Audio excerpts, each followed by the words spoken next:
this episode, we're diving into that panicky feeling that makes you say yes to clients, even when you know they'll drain your energy. We'll uncover the hidden reason why your schedule is making you burn out, and more importantly, how to attract clients that truly energize you. Welcome to The Conscious Practitioner, the podcast helping massage therapists align with purpose, create deeper client transformation, and evolve your practice even if you feel stuck. I am your host, Dr. Jess, and each week we address your biggest practice challenges, from boundaries to burnout and everything in between. And together we uncover the inner blind spots behind these outer struggles that, when mastered, transform you from a skilled practitioner to a truly impactful one.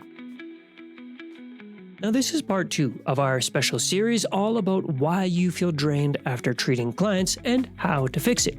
In part 1, we explored why saying yes to everyone might indeed be harming your business and what to do about that. Now, today we're going to dig even deeper into what I call the scarcity mindset. It's the thing that keeps us stuck in patterns that drain our energy and hold our practices back. In today's episode, you will discover why scarcity thinking actually creates more scarcity in your practice, how to recognize and heal the deeper patterns driving your fear-based decisions, and the counterintuitive path to attract more aligned clients. So with that, let's jump in.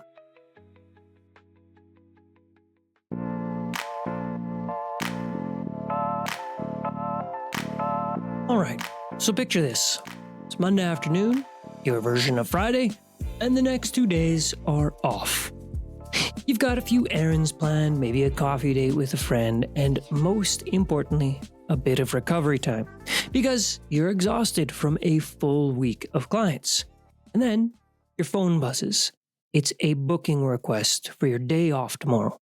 Your first instinct? Should I take it? What if they don't call me back? What if they find someone else? Or the oh so common, man, that extra cash would be pretty nice, and I don't have too much on the go tomorrow. Because as they say, after all, make hay when the sun is shining. Or maybe this feels familiar.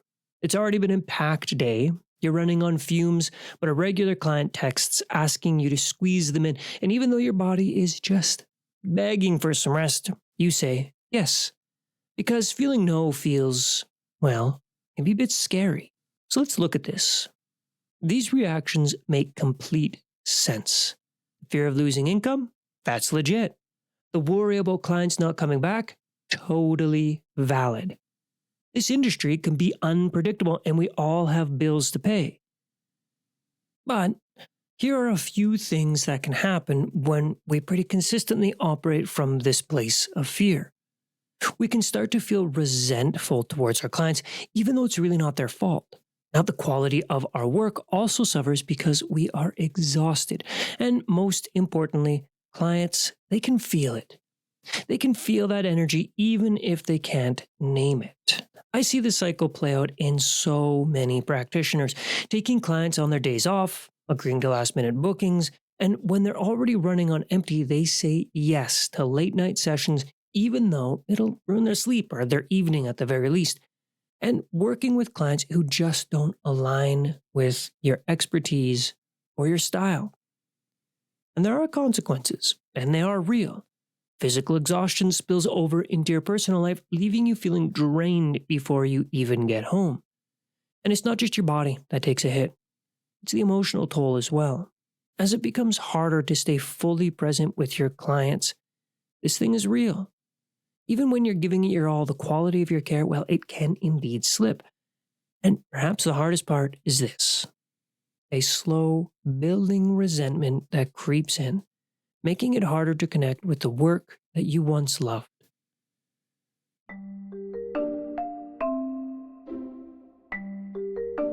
Here's what most people don't talk about. This is what I find really interesting. There's something deeper driving these decisions, something beyond just practical concerns about income and client retention. So let's now dig into that. Scarcity is a little bit like a leaky faucet in your mind. Each drop, a tiny whisper, there's not enough. Take what you can. Don't risk saying no. But here's what most of us don't realize. We installed the faucet ourselves, Or rather, it was kind of installed in us. On the surface, it's easy to point out the obvious causes, right? Our industry is pretty consistently bombarding us with messages about hustling or taking on extra clients or building your practice. We're told that success oftentimes means having a full schedule, and that maybe there's this feeling that empty slots, they're failure. And then, of course, there is social media, which shows us everyone else's highlight reel, their packed classes, their wait lists, their success stories. These are just echoes of something deeper, something that was there long before we ever booked our first client. Now, I grew up on a farm in northern Alberta. It's about as rural as you can possibly get. And on my farm, I learned very early that everything is precious. Every tool, every hour of daylight, every dollar. Resources aren't just limited, they're hard won. And that mindset, it doesn't leave you, even decades later. It's like topsoil, layer upon layer of beliefs about work, about worth, and about what it means to be secure. These lessons sink deep into your bones, and they really do become part of who you are. They certainly have become part of who I am. So years later, I'd find myself in a completely different field, which of course is massage therapy and acupuncture. But that scarcity mindset came with me. When our industry preaches about, say, hustling harder or building your practice, it's not just marketing speak, because for some of us, it strikes a deeper chord. It reinforces what we've known or believed since childhood. That success means never turning work down. That empty space in your schedule is a luxury you can't afford. I remember the exact moment this really hit home. I was on vacation. I was in a coffee shop far from my practice. I was on what was supposed to be my day off, not just that, my week off. And my phone buzzed. It was, of course, a booking update. Before I knew it, I was looking at my calendar app, seeing if I could fit them in or where I could fit them. Then suddenly, I stopped. I had this crystal clear memory. I'm 11 years old. I'm helping my dad fix the tractor. Again. He can't afford a new one, so we keep patching up the old one. And I remember looking at his hands. This was so vivid. Thick calluses, dark freckles covering the backs of them, a few scars, some fresh nicks. I hand him a wrench, watching him save every single bolt, even the stripped ones.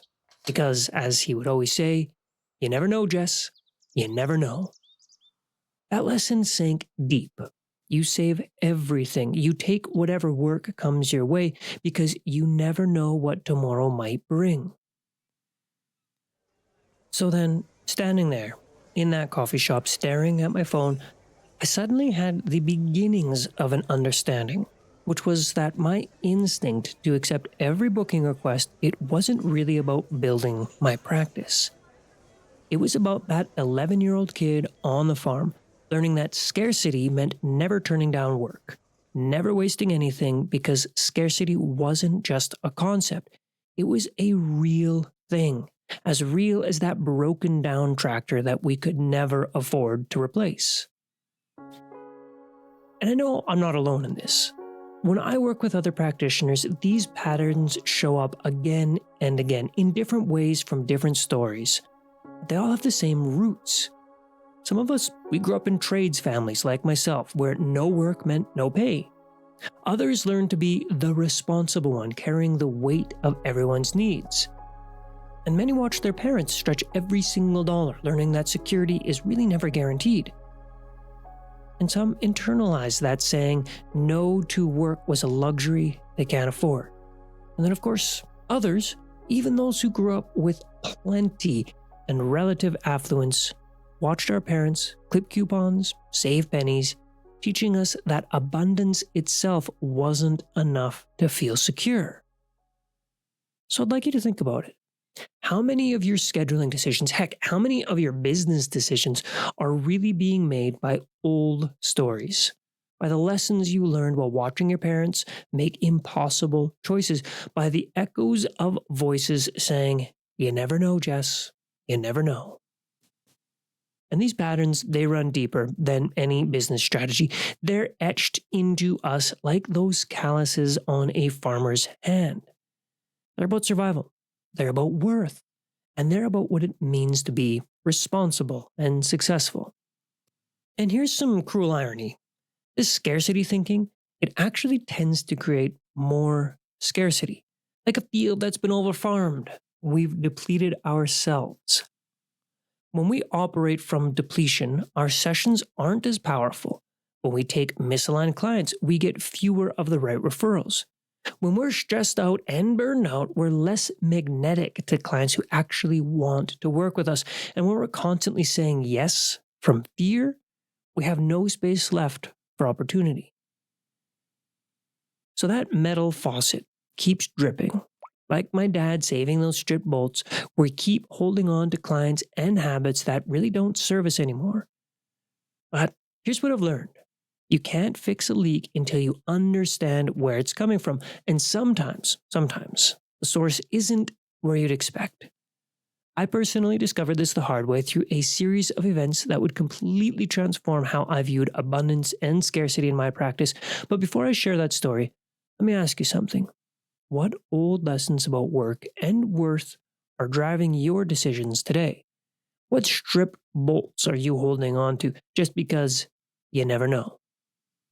Because understanding this, really understanding this, changes everything. Now, you remember that moment in the coffee shop where I was staring at my phone? That wasn't where the story ended. The real breakthrough came when I started working with a somatic relational coach who guided me through some pretty deep inner work, what I now think of as archaeology. And together we unearthed some pretty old patterns and beliefs that really kept me stuck in scarcity. But the transformation, it didn't stop there, because through what I call architecture, we also built systems in my present life. These are practical, intentional strategies that help me move past these old fears and align my practice with my true values. Now, of course, this is an ongoing process. I'm not about to sit here and say I've got it all figured out, because it takes pretty consistent work. But every time I said yes from a place of scarcity, I was unknowingly reinforcing the very patterns that created it. These decisions didn't just fill my schedule, they filled it with clients and situations that drained me. No room for growth, and certainly no room for alignment. Every misaligned client I accepted was taking a space that could have gone to someone who truly resonated with my work. And every time I ignored my own limits, the quality of care I could provide diminished, creating a cycle that only deepened this mentality of scarcity. So then what does this mean for you? I'd encourage you to take a moment, maybe not now, maybe you're driving or doing something else, but take a moment at some point in time today and think about your own practice. And again, think about the stories that you might be telling yourself that are playing in the background that are about scarcity. Maybe it's not from a farm, maybe it's from watching parents work multiple jobs, or hearing money doesn't grow on trees throughout your childhood, or learning that saying no meant losing opportunities. When was the last time you said yes to a client when your body was screaming no? What old story was driving that decision? Now, some of you might be thinking, yeah, this is great, but Jess, listen, I really do need the money. I need to say yes to every client right now because I need the money. And I get it. Bills are real, rent is real, student loans are real. But here's what I've learned from working with hundreds of practitioners. Operating from scarcity creates more scarcity. Like we said a little bit earlier, when you're exhausted, things aren't as great. When you're working with misaligned clients, you get fewer referrals. And when you're stressed and burned out, of course, you attract the wrong type of people. There is good news, of course, this pattern can shift. And it all starts with recognizing that every time you say yes from fear, you're not just making scheduling decisions, you're reinforcing an old story that really doesn't serve you anymore. So then let's dig into the practical stuff. How do we start making the shifts? Well, if you listen to part 1 of this series, you've already done the alignment exercise, which is sorting out your clients into ones that make you feel energized and ones that drain you. This exercise hopefully give you a bit of clarity on which clients and sessions align with your best work. Now, today we're going to be taking that awareness a bit deeper with what I've learned from two amazing sources. The first is the book called 15 Commitments of Conscious Leadership, which is a really good book I would suggest you read. And of course, my own work with my somatic transformation coach. And this practice is called the Inner Compass Practice. And it helps you understand why you might be saying yes to those drained clients in the first place. Now, of course, most people listening to podcasts are driving or doing dishes or walking the dog, or maybe you've even got it in the background when you're cleaning your clinic space.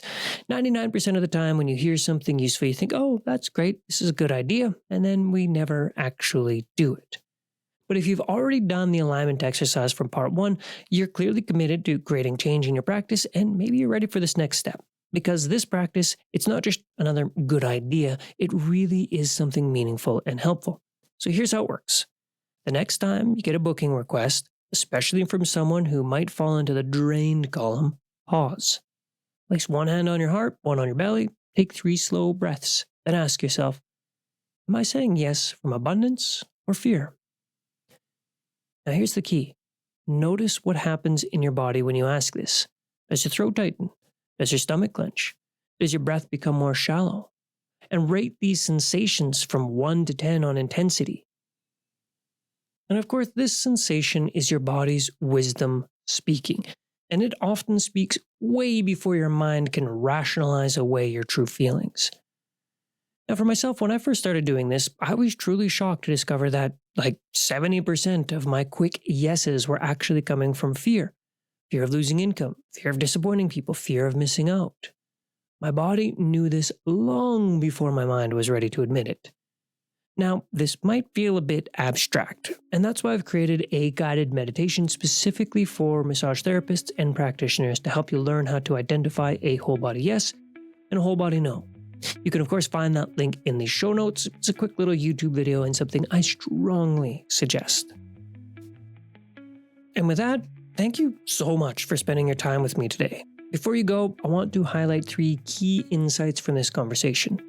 Number 1 is scarcity thinking creates scarcity. Every time we say yes from fear, we create less space for alignment. Number 2 is the body holds wisdom about these patterns that our mind often tries to rationalize away. That tight feeling in your throat, the knot in your stomach when you say yes. That's very valuable data. Number 3, being selective, it's not about exclusion. It's about creating space for the right connections. So if these insights resonated with you, be sure to follow or subscribe to The Conscious Practitioner wherever you get your podcasts and share it with a friend. You'll get weekly guidance on bridging the gap between traditional bodywork and transformational healing. And if you found today's episode particularly helpful, I would encourage you to check out episode 1 if you've not already, where we explore everything about alignment and your ideal client. Next week, we'll cover the fascinating world of energy vampires and how to set boundaries that feel good both for you and your clients. Thank you for listening to The Conscious Practitioner, and until next time, be well, my friend.